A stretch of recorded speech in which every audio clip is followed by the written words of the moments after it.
Alright, inshallah, our last raffle for today. Last one here. So make dua for yourselves, inshallah, and inshallah you'll be one of the winners. Alright. Can I get a drum roll, please?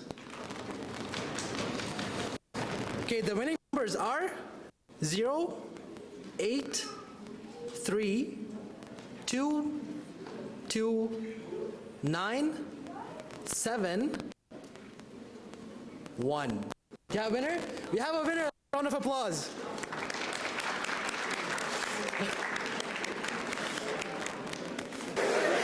Congratulations. Inshallah. For those of you who don't know, he's one of the main organizers for this event, and mashallah, he's done an amazing job, as you guys can see. So let's give a round of applause for him as well.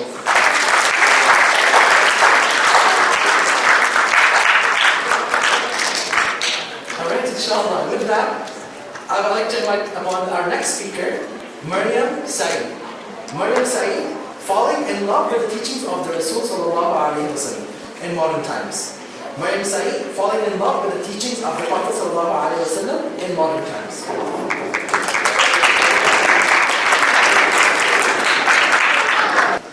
Assalamu alaikum wa rahmatullahi wa barakatuh. How's everybody doing today? Good.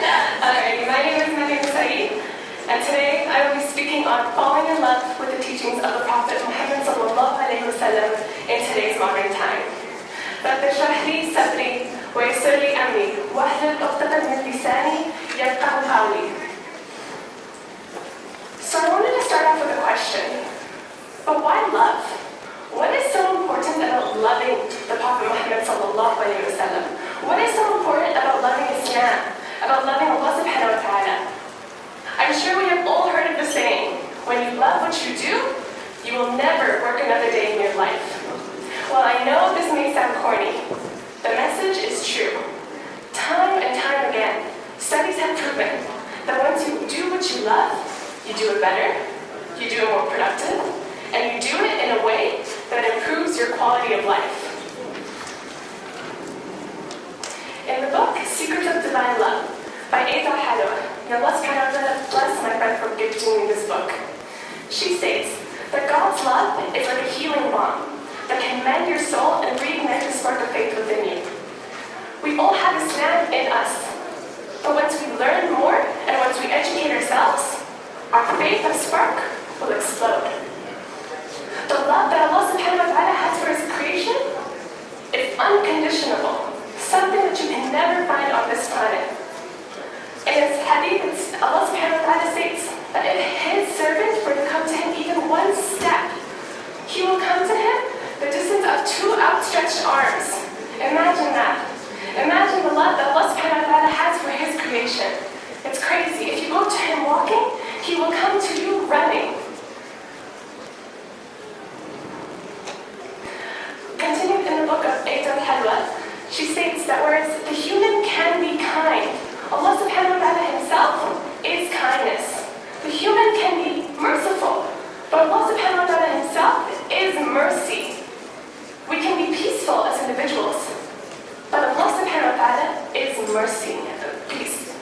So we learn from this that even though we can find these values in our friends, in our bosses, in our spouses, we will never truly feel these unless we have a connection with Allah subhanahu wa ta'ala.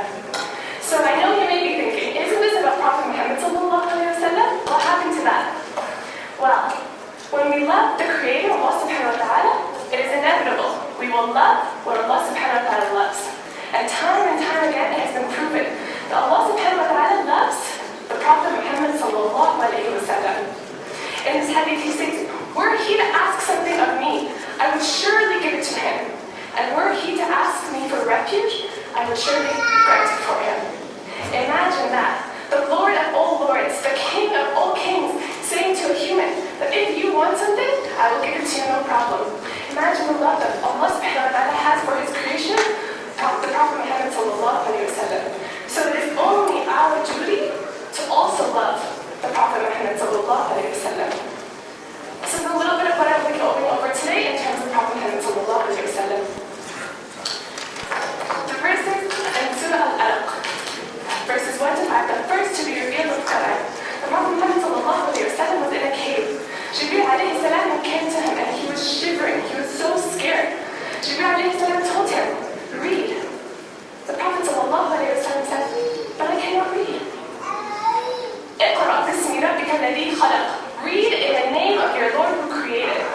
the Prophet ﷺ did. And this just goes to show that Islam is a religion of education, a religion of knowledge. We are not told to just sit there in ignorance and not learn. We are told to learn and to educate ourselves. One of my favorite hadiths, Abu Hurairah reported that the Prophet ﷺ said, if anyone pursues a path of knowledge, Allah subhanahu wa ta'ala will make easy for him a path to paradise. And I think this is so beautiful because what have we all came here to do today? To learn and to educate ourselves. So may Allah subhanahu wa ta'ala make easy for all of us a path to paradise. Say Ameen. For this we can also look at the Shahada. Ashhadu an la ilaha illallah, ashhadu anna Muhammadan Rasulullah. I bear witness that there is no God but Allah subhanahu wa ta'ala and Muhammad sallallahu alayhi wa sallam is his messenger. So when we worship Allah subhanahu wa ta'ala, right after comes the Prophet Muhammad sallallahu alayhi wa sallam. Right? This is also seen in our salah, in our du'as, and the shahada. The day of Al-Aqaba, one of the most greatest hadiths that portray the character of the Prophet Muhammad sallallahu alayhi wa sallam. After the year of sorrow, the Prophet ﷺ had lost his wife Khadija radiallahu anha, whom he loved so dearly. He lost his uncle, who gave him protection for his clan. The Prophet ﷺ was on the way to the city of Dawah. He goes to the people, and what do they give him? Instead of granting him peace, instead of granting him protection, they pelt him with rocks. They pelt him with rocks until his feet are bleeding. The Prophet ﷺ continued on his way. Sorrow and sadness, wouldn't we all be? As he continues in his path, Jibreel alayhi salam comes to him and he says, "O Prophet, we have seen what these people have done to you. We have seen how they treated you. If you want, we can bring down the mountains right now and destroy all people for what they did to you." Prophet ﷺ was probably upset. Wouldn't we all be? But what did he say in that moment? He said, no. For these people might have children that worship Allah subhanahu wa ta'ala. Isn't that beautiful? Even in his anger, even in his sorrow, even in his sadness, he said, no. I love these people, even if they were rude to me, because they might have children that worship Allah subhanahu wa ta'ala. Another hadith states that the strong is not the one who overcomes the people by his strength, but the strong is the one who controls himself in anger. And what are we taught today? That the strong is the one that can lift the most weights or has the most muscles? That is not what the Prophet ﷺ teaches us. His character is the one with the most greatest character that we should follow as individuals. So I wanted to relate this to today. How does this relate to today's modern time? Well, in an article done by the New York Times on how to be happy, I know we all want to be happy, it states, conquer your negative thinking. Be optimistic. Have a happy community and declutter your life. This is a recent article which science is now starting to prove. But what has Islam taught us thousands and thousands and thousands of years ago? Think positive. Stick closely to your community. Live simply. I know one of the other speakers today mentioned that tawakkul is the opposite of pessimism. When we have tawakkul in Allah subhanahu wa ta'ala, we know that what's going to happen, the good will come. Through hardship comes relief. When we see how the Prophet ﷺ lived his life, he did not live in extravagance. He lived simply. He lived like a traveler. In a study done in a German university, it actually found that Muslims are the most satisfied with their lives. And why is this? Life satisfaction came in terms of oneness. Oneness with what?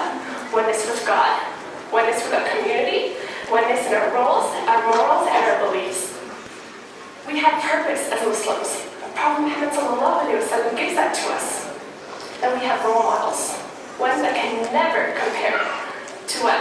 The Disney princesses? The superheroes that we have today? What are we teaching our children truly?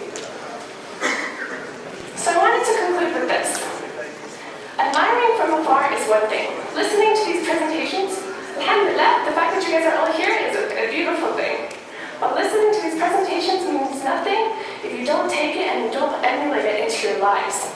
If you don't take the teachings of the Prophet Muhammad ﷺ and implement it into your lives.